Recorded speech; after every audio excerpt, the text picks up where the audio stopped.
Sabe uma coisa que eu acho incrível? É quando a gente pega um monte de dados, uma planilha que parece fria, sabe? E de repente descobre que ali tem uma história humana. Exatamente, porque os números, no fundo, eles são só o rastro do que as pessoas estão fazendo, do que elas estão pensando. E é exatamente isso que a gente tem em mãos hoje.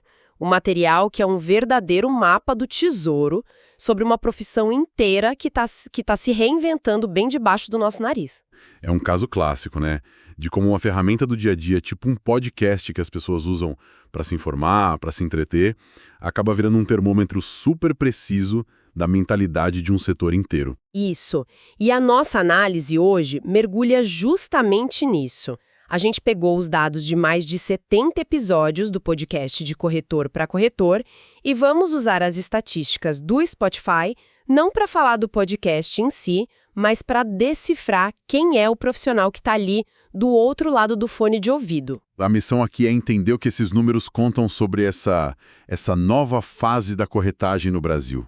Quem é essa pessoa, o que ela busca de verdade e para onde o mercado está indo com isso. Vamos ver como os hábitos de consumo de conteúdo, algo tão pessoal, refletem uma mudança de estratégia gigantesca. É a prova de que a evolução de uma carreira hoje começa muitas vezes com um simples play no carro, entre uma visita e outra. Ok, então vamos começar pelo dado que, para mim, foi o mais chocante.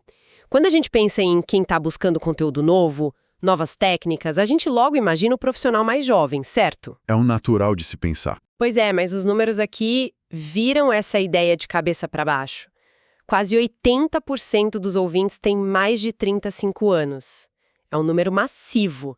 E o mais interessante é como ele se divide. São 40,3% na faixa de 35 a 44 anos e outros 39,6% entre 45 e 59. É muito equilibrado aí no topo. Exato. E a primeira reação poderia ser tipo, nossa, a profissão está envelhecendo. Mas a história que os dados contam é muito mais sofisticada que isso. Isso fala sobre quem está sentindo a urgência de se reinventar de verdade, não é? Muito mais sobre isso do que sobre a idade em si. O que a gente está vendo aqui é um retrato da maturidade profissional. Esse não é o corretor que, sabe, acabou de tirar o Cresci e está animado com a primeira venda. Não mesmo. É o profissional que já viu o mercado subir, desabar e subir de novo. Ele já passou da fase do jeitinho, do improviso e aprendeu da forma mais dura que isso não sustenta uma carreira a longo prazo. Ou seja, ele não está procurando a próxima dica mágica, o hack de vendas que vai resolver tudo em 24 horas. De forma alguma. O que fica claro é que essa faixa etária não está buscando um coach motivacional. Eles já são motivados pela necessidade. O que eles buscam é um mapa, a estratégia. Eles estão no que a análise chama de segunda reinvenção. Gostei desse termo, segunda reinvenção. É isso. Eles já têm a experiência da rua, o faro para o negócio. O que eles querem agora é método, processo. Me dá um exemplo prático disso. O que significa buscar método nesse contexto? Significa sair do instinto e ir para o processo? É a diferença, por exemplo, entre o corretor que sente que o cliente hesitou e diz, acho que ele não gostou da cozinha, e o corretor que analisa e conclui, olha, o perfil comportamental dele indica aversão a risco, eu preciso parar de falar de design e focar na segurança do investimento, na valorização do imóvel. É essa sofisticação que eles buscam. Entendi. Eles querem transformar a experiência que eles já têm em algo replicável. Exato. Em algo escalável. Mas me ocorre uma coisa. Será que essa predominância do público mais velho não é apenas um reflexo da demografia da profissão como um todo? Talvez, sei lá, simplesmente existam mais corretores nessa faixa etária no mercado? É uma ótima pergunta. E a gente poderia pensar isso se não tivéssemos outro dado para cruzar, que é o tipo de episódio mais ouvido. Os picos de audiência não são nos episódios de dicas rápidas ou frases de efeito. São naqueles que dissecam temas complexos. Estruturação de funil de vendas, negociação com clientes difíceis, análise de indicadores. Isso é um ponto importante. Isso mostra uma intenção clara. Não é um consumo passivo. É uma busca ativa por conhecimento denso. O veterano não está aceitando ficar para trás. Ele está investindo para liderar o futuro. Ok, então o profissional experiente está se capacitando em peso. Mas se eles são quase 80% do público, a pergunta que surge imediatamente é: onde estão os novatos?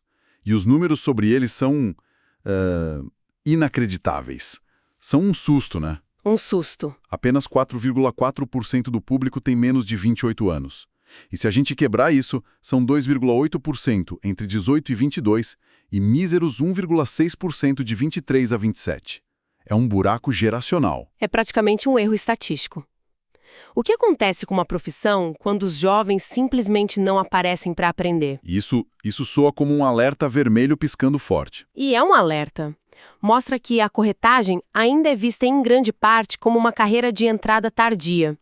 Um jovem saindo da faculdade raramente coloca ser corretor de imóveis no topo da lista de sonhos, né? Provavelmente pela percepção de instabilidade, falta de um plano de carreira claro no modelo tradicional. Várias razões. E o mercado perde muito com isso. Perde energia, perde familiaridade com novas tecnologias, perde uma comunicação mais alinhada com as novas gerações de compradores. Claro. Mas a análise vira chave nisso, né? Exato. Ela aponta para o outro lado dessa moeda, que é a oportunidade absurda que esses números escondem. Pensa comigo. No meio desse deserto, o jovem que, por acaso ou por visão, começa a consumir esse tipo de conteúdo estratégico desde o início, ele ganha uma vantagem competitiva gigantesca. Ele está basicamente pegando um atalho de uma década de experiência. Exatamente. Pensa nisso como aprender a dirigir já com o GPS e o Waze ligados. Enquanto a maioria dos veteranos aprendeu no mapa de papel, sabe, dando voltas erradas por 10, 15 anos, esse jovem já começa na rota otimizada. Faz todo sentido. Ele pode chegar aos 30 com a mentalidade de processo, com a visão estratégica que muitos dos colegas só vão começar a buscar aos 45. Ele já constrói a casa sobre uma fundação de concreto, enquanto outros passaram anos construindo no improviso. Uau! É uma perspectiva poderosa. Então vamos colocar mais uma peça nesse quebra-cabeça? A dinâmica de gênero. Os dados mostram que 70% dos ouvintes são homens e cerca de 24,5% mulheres. Sim. E, de novo, a primeira leitura é que isso apenas reflete o quadro atual da profissão, que ainda é majoritariamente masculina. Sim, mas olhar só para essa foto do momento é perder o mais importante, que é o filme.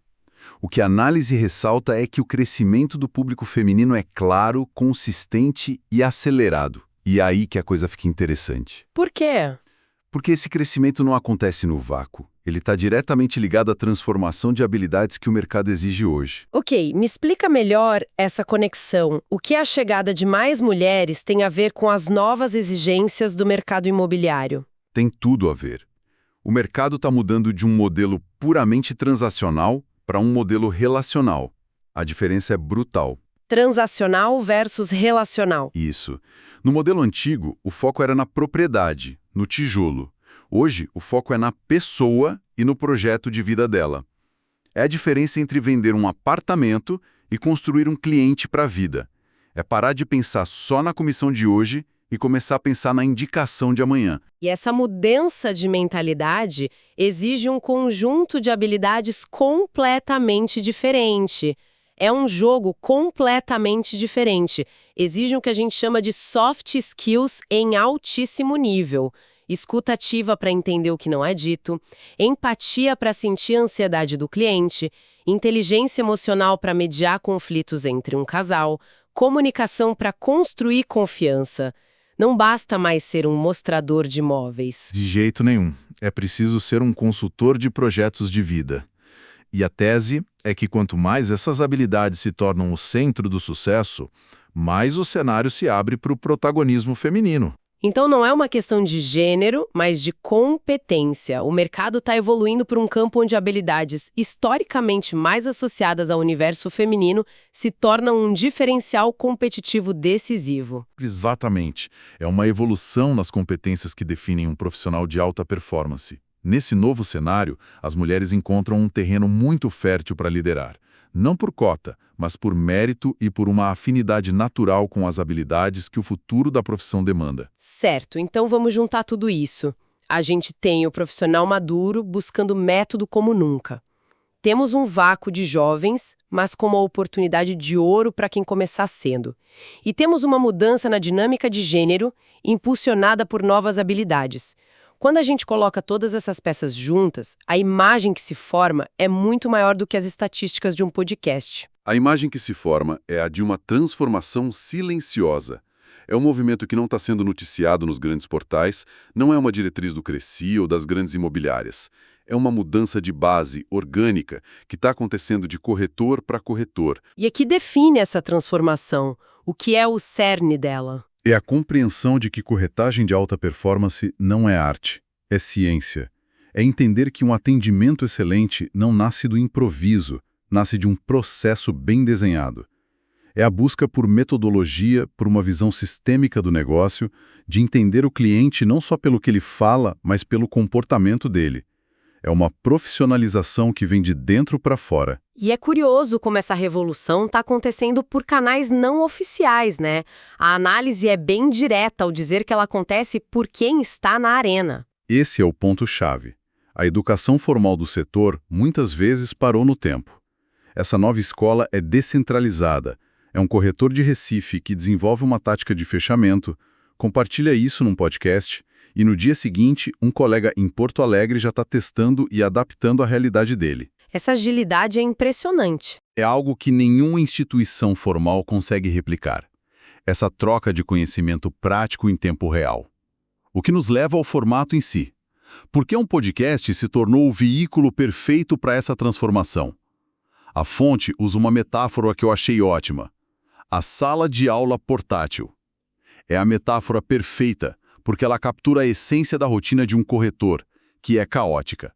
Ele não tem tempo de sentar numa sala de aula das 9 às 6, mas ele tem o tempo no carro, entre uma visita e outra, ele tem o tempo no plantão, esperando um cliente. O podcast se encaixa nesses bolsões de tempo. Exato.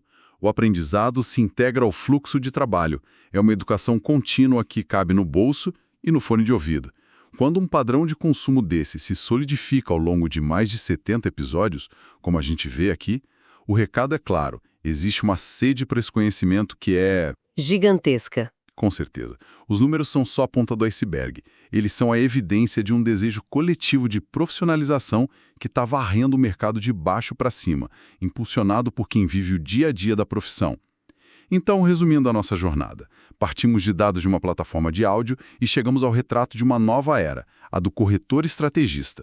A conclusão da análise é forte, a profissão está amadurecendo, e muito rápido.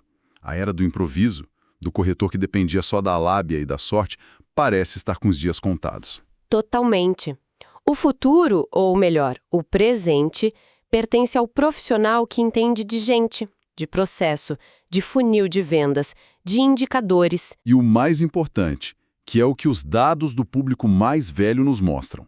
Aquele que, mesmo com décadas de experiência nas costas, continua humilde o suficiente para saber que sempre há o que aprender. Esse é o profissional que os números nos revelam. E, ao que tudo indica, é quem vai liderar o mercado imobiliário nos próximos anos. E isso nos deixa com a provocação final que vai muito além do mercado imobiliário. A análise de hoje mostrou como os hábitos de consumo de conteúdo revelam a evolução de toda uma profissão. Isso nos leva a uma pergunta mais ampla. Se os nossos próprios padrões de aprendizado, os artigos que a gente lê, os conteúdos que buscamos no nosso dia a dia, fossem analisados da mesma forma, que tipo de profissional eles revelariam que estamos nos tornando? Um estrategista que busca profundidade ou alguém que ainda se contenta com o improviso?